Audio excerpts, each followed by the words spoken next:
मक्का royal clock tower को बनाने में लगभग $16 बिलियन का खर्च किया गया था। सऊदी किंग अब्दुल अजीज रॉयल क्लॉक टावर पर दुनिया का सबसे बड़ा घड़ियाल लगाना चाहते थे, जिसके ऊपर लगा होगा एक बहुत बड़ा हीरा और सबसे टॉप पर एक गोल्ड प्लेटेड क्रिसेंट। पूरा स्ट्रक्चर बनकर कंप्लीट हो चुका था। अब बारी थी इस स्ट्रक्चर के ऊपर दुनिया की सबसे बड़ी घड़ी बनाने की। इस काम को अंजाम देने के लिए जर्मनी की पैरेट नामी कंपनी को सिलेक्ट किया गया, जिनको इस काम में 165 सालों का एक्सपीरियंस था। इन सब में सबसे बड़ा चैलेंज इस घड़ियाल के कांटे थे। इनको ऐसे डिजाइन करना था कि ये तेज हवा में उखड़ ना पाए। इस घड़ियाल का बड़ा कांटा 23 मीटर्स जबकि छोटा कांटा 17 मीटर लंबा रखना था। यूं समझ ले कि बड़े कांटे को अगर सीधा खड़ा किया जाए तो ये ऊंचाई में 5 स्टोरी बिल्डिंग का मुकाबला कर सकता है। 600 मीटर की ऊंचाई पर हवाएं 200 किलोमीटर पर आवर से भी ज्यादा तेज चल सकती है, जो इस कांटे को बड़ी आसानी से उखाड़ सकती है।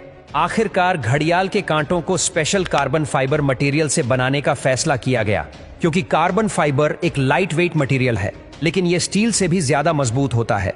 स्टील की कंप्रेशन स्ट्रेंथ यानी दबाव बर्दाश्त करने की ताकत ज्यादा होती है और वो प्रेशर पड़ने पर मुड़ सकता है, लेकिन कार्बन फाइबर प्रेशर पड़ने पर मुड़ता नहीं है।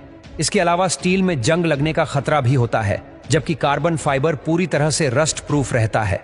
मक्का क्लॉक टावर के लिए 4 नहीं बल्कि 5 कांटों के सेट बनवाए गए और एक स्पेयर में भी बनवा कर रखा गया। एक एक ट्रेलर में सिर्फ एक कांटा लाद कर इसे मक्का क्लॉक टावर तक पहुंचाया गया। ये कांटे इतने बड़े हैं कि इसके अंदर आसानी से चला भी जा सकता है। क्लॉक टावर के चारों घड़ियाल को चलाने के लिए अलग अलग मोटर है, जिसे क्लॉक ड्राइव कहा जाता है, लेकिन यहां पर भी एक एक्स्ट्रा क्लॉक ड्राइव पहले से क्लॉक टावर में इंस्टॉल की गई है, ताकि कभी खराबी की सूरत में फौरन रिप्लेस किया जा सके। इस घड़ियाल में एक मेंटेनेंस स्विच भी लगाया गया है, जिसे दबाते ही कांटे बिल्कुल सीधे हो जाते हैं और मेंटेनेंस वर्कर्स इसके अंदर जा सकते हैं। इस घड़ियाल के रंग को सिलेक्ट करने के लिए भी काफी सारी रिसर्च की गई। रिसर्च करने के बाद ग्रीन कलर की एलईडी लाइट सिलेक्ट की गई। ग्रीन कलर इसीलिए सिलेक्ट किया गया क्योंकि ग्रीन कलर में 8 किलोमीटर दूर से देखने पर भी टाइम सही से नजर आता था। इस क्लॉक टावर पर हैरत अंगेज तौर पर टोटल 20 लाख एलईडी लाइट्स लगी है। हर एक एलईडी एक दूसरे से 4 इंच के फासले पर लगी है।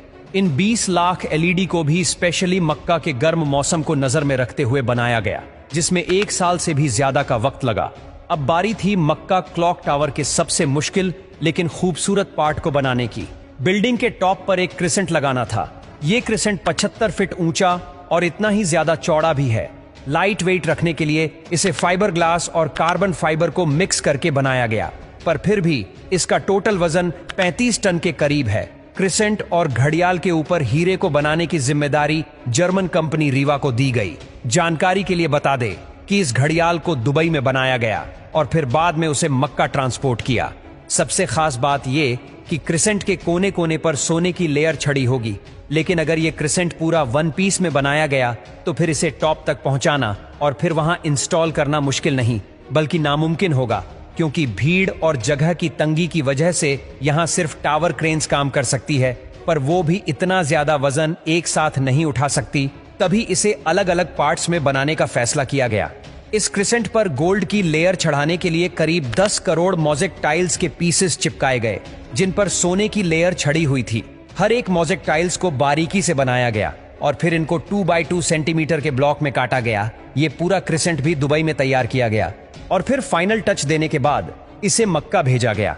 क्लॉक का डेमो वर्जन भी पहले दुबई की एक लोकेशन पर इंस्टॉल किया गया, क्योंकि जर्मन कंपनी के कुछ इंजीनियर्स पहले इसे इंस्टॉल करके देखना चाहते थे कि कहीं कोई खामी तो नहीं रह गई।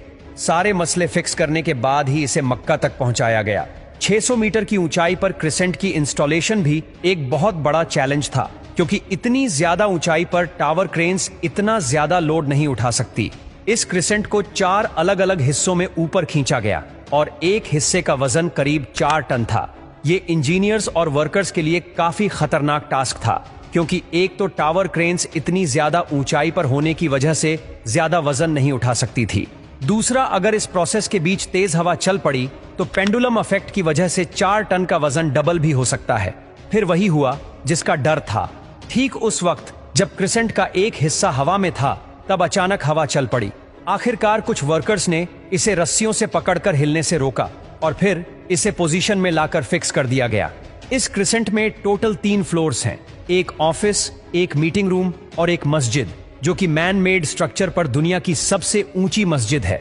और अगर क्लॉक के एरिया की बात की जाए तो सिर्फ एक साइड की क्लॉक 16,000 स्क्वायर फीट पर फैली हुई है। $16 बिलियन की लागत से तैयार किया गया मक्का रॉयल क्लॉक टावर आज तक दुनिया में जितने भी स्काईस्क्रेपर बने हैं उनमें सबसे ज्यादा महंगा है।